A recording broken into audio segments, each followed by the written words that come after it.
Thank you for taking time to check out this page. Welcome to Solv Advisors.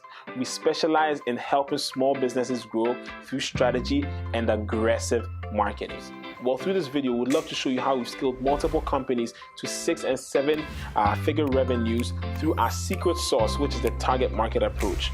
What we created is a formula that uses a mix of strategy, marketing, website management, and content creation as a customer acquisition vehicle that small businesses can use. It's really simple. You mix strategy, you throw in some marketing, you have some content creation and web development there, and you have a winning e-commerce product. I don't want to bore you with a bunch of theoretical things. I want to keep it very practical. In the next few videos, my team and I are going to walk you through how we transform this plant's business through a target market approach. So let's just create a hypothetical scenario here. Let's say this company sells primarily plants and this is their leading product. Let's also assume that they've been around for about 2 years or so. And the third thing we're going to assume is that they're struggling with conversion. What that means is that people come on the site, but no one is really purchasing things. Like they have a bunch of traffic coming, but no one is really actually spending dollars on their site. So with these 3 scenarios, we're going to see how we would walk through the target market approach to troubleshoot and scale their business. Before we get into it, you'll notice that there's a little box below this video that is calling you to book a consultation session with us. It's really simple, no strings attached, and it's totally free. What we want to do is we want to better understand your brand and propose to you how we could use the target market approach to scale up your revenues. But if you're not quite there yet, it's totally fine, I understand. Why don't you check out the video below and just understand a little bit more about our target market approach, and then I'll see you on the other side.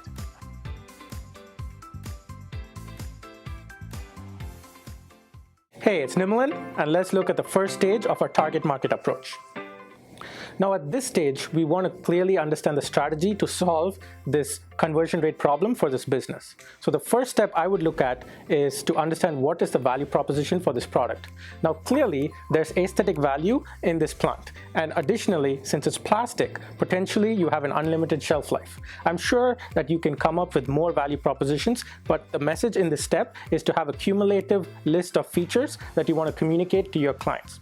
Now, the second stage is to identify cross-selling and upselling opportunities through complementary services and auxiliary products. Once you have these 2 steps cleared, the next stage is to have a proper sales funnel through which we have a proper marketing message communicated to your clients so that your customers understand what you're trying to sell them and why they should go ahead and buy them. Now, Antonella is going to take over and explain to you what would the marketing strategy be in the stage 2 of the targeting market approach. Thank you, Nimalan. My name is Antonella, and I'm going to walk you through the second stage of the target market approach, marketing. So when we talk about marketing, there's 2 things we need to have into consideration: the ads and the content. On stage 1, the sales funnel has already been planned out for us. And then on stage 4, the content is going to be created for us. So now let's just talk about marketing. So what would I do for this business? I will use my 3-step market plan.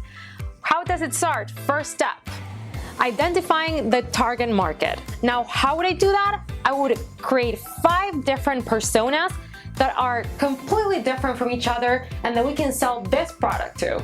I would then list all the characteristics that make these 5 personas completely unique. And that takes us to step 2, ads. Now that your 5 personas are clearly identified, you need to know where they live, meaning which platforms they use the most. This is a key factor for your plan. You need to know where they spend their most time to make sure you target them properly and effectively. My weapon of choice is typically Facebook because most of the personas live there. So what I would do is create, with great content and great messaging, a very catchy ad. Now, the secret to not waste your money is A/B testing. By doing that, you make sure you are delivering the best possible content to your targeting personas. So third and final step is using retargeting ads. So we already know that the problem that this company was having was that people were going into the website, but they were not shopping. Now we fixed that problem. So what I would do is retarget those people to bring them back into the website and make sure this time they do their purchase. So that was it for marketing. Now let's pass it over to website management. Hi, it's Ebu, and I'm here to talk about step 3 of the target market approach, web management. So for our product here, the goal is to optimize the website to get maximum conversion. So I have 5 steps for you to do this. Step 1, lead with your strongest product. You need to make sure that your best seller, this plant, is right there on your homepage. Focus on upselling your other products later. Step 2, you have to include a call to action. Make sure there is a big button that says buy now right there beside this plant product. Step 3, if you have discounts, show them.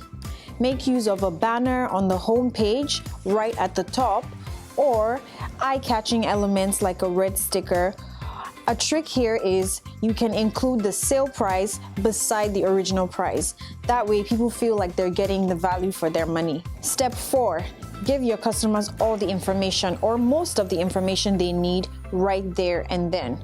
Do not let them have to go searching for the specifications of this beautiful plant, like how many leaves it comes with, the shelf life, random things like that. Give them all the value and all the information they need right there and then. Step 5, your messaging is very important. Make sure that you create content that beautifully describes this product that we have right here. And so with that, we'll take it over to content creation. Thank you, Ebun. My name is Rebecca, and I'll be walking you through stage 4 of the target market approach, content. So as Antonella said, when it comes to marketing, there are 2 important things, ads and creating content. Let's look at irresistible ways on how to create content for our product, the plant. First, let's look into what makes great content. Your product must be informative, must be exciting, and also it must sell. Back to the first category, which is to be informative, what you want to do is to make sure you clearly communicate the unique features of the plant. So let's say this plant is obviously synthetic. You want to showcase and communicate that to your customers. Going back to the first category, which is to inform or to be informative, what you want to do is to highlight the unique features of the product. So here we have the synthetic plant. You want to show your customers or communicate to your customers that the plant is synthetic and it will last forever. That way, if they come across the ad, they'll see the value. So when that is done, you've already done 80% of the work. Your customer already knows what they're getting, so they're hooked and ready to buy. The next category we'll be taking a closer look at is excitement. The highest paid currency in marketing is attention. So the goal here is to create fun and lively content that will grab the attention of the buyer. Using this plant here as an example, I would create a video as opposed to a photo. I would have a tractor run over the plant and then boom, the next scene is me placing the plant in a room where it looks good as new. So what I did was I showed the synthetic aspect in a cool and creative way. For our last category, content must always sell. Did you know that 9 out of 10 ads don't sell because there's no call to action? What you want to do is to create a clear and direct message that has a call to action. For instance, for this plant, I would just say shop now. I'll pass it over to Nana to wrap it up.